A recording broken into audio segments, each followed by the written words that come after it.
లాడమ్మ. Good morning. ప్రభువైన యేసుక్రీస్తు నామములో ఈ ఉదయకాలపు శుభవందనాలు మీ అందరికీ తెలియచెప్తున్నాను. బాగున్నారు అందరూ? ఎలా ఉన్నారమ్మా? దేవునికి స్తోత్రం. కాచి కాపాడుతున్న ఆ దేవదేవునికి మహిమ కలుగును గాక. నిన్నటి దినం మేము హైదరాబాద్ వెళ్ళి వచ్చాము. ఈరోజే వచ్చాము.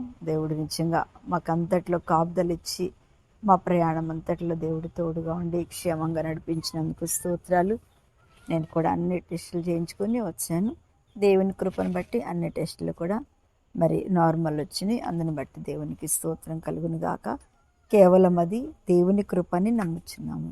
దేవుడు మనందరి జీవితంలో ఒక్కరోజే అన్ని చేంజ్ చేసుకొని వచ్చాను. దేవుడు నిజంగా మనందరి జీవితాల్లో కూడా దేవుడు ఆయన కృపనిస్తున్నందుకు, అందుకే ఆయన కొరకు నడిచేవారి యందు దేవుడు ఎంతో ఆనందించేవాడై ఉన్నాడు. మన జీవితంలో మేము కూడా 2 సంవత్సరాలు అయిపోయింది నేను కూడా టెస్టులు చేయించుకోక. కానీ దేవుని కృపను బట్టి అయితే మరి దేవుడైతే గుండెను అన్నిటినీ మంచిగా ఉంచినందుకు స్తోత్రాలు. నిజంగా ఆయన దయ లేకపోతే, ఆయన కృప లేకపోతే, ఆయన స్వస్థపరచకపోతే ఎంత బాధ.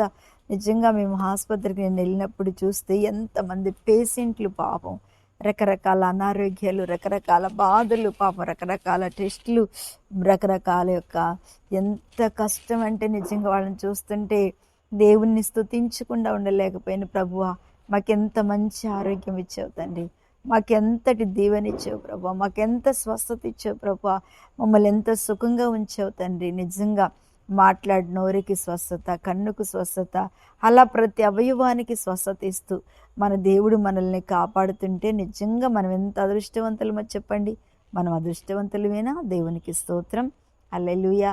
నిజంగా దేవుని బిడ్డలారా, ఆరోగ్యం ఇచ్చినంతసేపు మనకేం అనిపించదు కదా, ఏమనిపించదు, బాధ అనిపించదు. కానీ ఆరోగ్యం గనక పాడయ్యి అనారోగ్యం వస్తే అనుభవిస్తే కొంతమందికి తెలుస్తుంది. కొంతమందికి వ్యాధులు అనుభవించకపోతే పద్దాకు వీళ్ళేదో అదో రోగం అంటారు. కానీ బాధ ఏదైనా సరే, కష్టమైనా, వ్యాధి అయినా, ఆర్థికమైన సమస్యలైనా, ఏవైనా అనుభవిస్తేనే మన జీవితంలో మనకు అర్థమవుతాయి. కొంతమందికి అనుభవిస్తేనే తెలుస్తాయి. కానీ వాళ్ళ ఇదేంటో కానీ వాళ్ళకి అనుభవాల్లోనికి చాలామంది రారు. దేవునికి స్తోత్రం.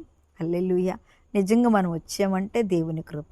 మనం అలాంటి అనుభవాల్లోనికి ప్రభు మనల్ని నడిపిస్తున్నాడు అంటే ఆయన ప్రేమ మన మీద ఉన్నతంగా ఉంది అని మనం నమ్మాలి. ఆమేన్. ఈరోజు దేవుని యొక్క వాగ్దానం దావీదు కీర్తనలు 20వ అధ్యాయము 1వ వచనాన్ని చదువుతున్నాను. ఆపత్కాలమందు యెహోవా నీకు ఉత్తరమిచ్చునుగాక, యాకోబు దేవుని నామము నిన్ను ఉద్ధరించునుగాక, పరిశుద్ధ స్థలములో నుండి ఆయన నీకు సహాయం చేయనుగాక. ఎంత 2 అమూల్యమైన అద్భుతమైన మాటలు మనం ఇక్కడ చూస్తున్నాం కదా. ఆపత్కాలమందు యెహోవా నీకు ఉత్తరం ఇచ్చునుగాక. ఆపత్కాలం ఉంటుందా మనకి?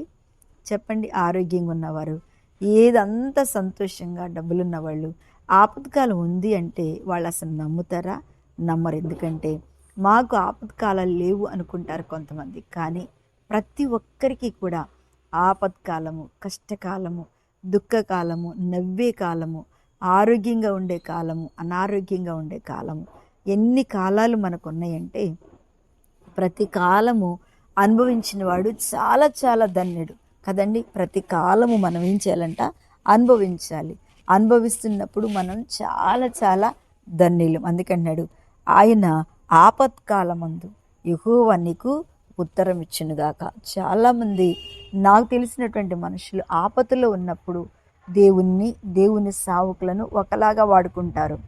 ఆపద అయిపోయిన తర్వాత వారిని వదిలేసి ఇంకో దగ్గరికి వెళ్ళిపోతుంటారు. అంటే నా అనుభవంతో నేను చెప్తున్నాను. కానీ దేవుని బిడ్డారా, అది ఎంతవరకు కరెక్ట్ అంటారు చెప్పండి? అస్సలు అది కరెక్ట్ కాదు. ఎందుకంటే దేవుడు ఎక్కడుంటే అక్కడ మనల్ని దీవిస్తున్నాడు. మనం ఆపదగా ఉందని వారి దగ్గరికి వెళ్ళినప్పుడు, మనం ప్రార్థన చేయించుకున్నప్పుడు, ఎప్పుడూ నుంచి వదిలిపెట్టి కొత్త వాళ్ళని ఎట్లా అంటే ఒకలాగా కొంతమంది కదా, అవన్నీ మనకు అనవసరం. కానీ ఆపదలో కార్యం చేసిన ఆ దేవుణ్ణి మాత్రం ఆపదలో ఉండి మనల్ని ఆదుకుంటూ, నిజంగా మన కష్టకాలం నిలిచి ఉంటూ, ఖచ్చితంగా మనల్ని కంటికి రెప్పలాగా కాపాడుకుంటున్న ఆ దేవునికి, ఆ తర్వాత మనం వెన్నంటున్న మన సేవకులకు మన కష్టకాలంలో మనకు తోడుగా ఉంటూ మన కోసం కన్నీరు కారుస్తూ ప్రార్థన చేస్తూ ఈ స్థితిలోనికి మనం వచ్చేమే అని, ఈ రోజున వీళ్ళని బట్టి మనం ఈ స్థితిలోకి వచ్చేమే అనే కృతజ్ఞత కలిగిన వారి జీవితాల్లో ఎలాంటి ఆపద వచ్చినా ఎలాంటి కష్టం వచ్చినా తప్పకుండా దేవుడు వారిని ఆశీర్వదిస్తాడు.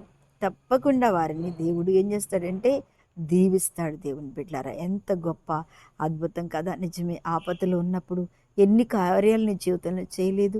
నువ్వు ఆపత్కాలంలో ఉన్నప్పుడు ప్రభు ఎన్ని మేలు అప్పుడున్నప్పుడే ఉన్నావా? ఆ స్థితి నుంచి దేవుడి రోజున నిన్ను ఎన్ని స్థితిలోనికి తీసుకొచ్చాడు. ఆపత్కాలమే కానీ, కష్టకాలమే కానీ, ఆర్థిక కాలమే కానీ, శ్రమకాలమే కానీ, ఎన్నిట్లో నుంచో దేవుడు నిన్ను పైకి తీసుకొచ్చాడు కదా. ఈ రోజున నా వలన లేకపోతే ఇంకొకరి వలన కాదు, ఎక్కడి నుంచి నీ అడుగులు పెట్టి దీవించబడుతున్నావో అది దేవుడు నీకు ఇచ్చిన గొప్ప కృప. అందుకంటున్నాడు, ఆయన యాకోబు దేవుని నామం నిన్ను ఉద్ధరించునుగాక, పరిశుద్ధ స్థలంలో నుంచి ఆయన నీకు సహాయం చేయనుగాక. నిజంగా నీకు సహాయం చేపో అని వదిలివేసిన వాళ్ళని ఇంకొకళ్ళు నిన్ను హత్తుకుని ఆదరించి నీకు సహాయం చేస్తూ నిలబడితే వారి విషయంలో నువ్వు మర్చిపోయి గనక మళ్ళీ వేరే ఇదిలోనికి వెళ్ళావే అనుకో, తప్పకుండా దాని పరిమాణాన్ని దేవుడు మన జీవితంలో అనుభవించేటట్టుగా చేస్తాడు. అలా ఉండొద్దు.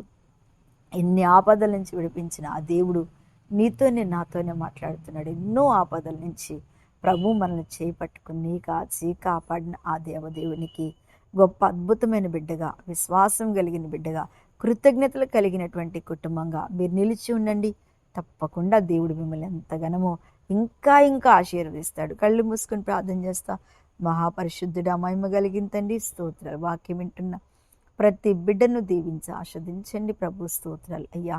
ఈ ఉదయకాలమున నాయన మీ సన్నిధి ప్రతి ఒక్కరి జీవితాల్లో ఇచ్చి కాపుదలు ఇచ్చి భద్రత ఇచ్చి దీవించమని, తోడుగా ఉండి నడిపించమని యేసు నామమున అడుగుచున్న తండ్రి, ఆమేన్. ప్రైజ్ లార్డ్ అమ్మ. దేవుడు మిమ్మల్ని దీవించునుగాక. ఆమేన్.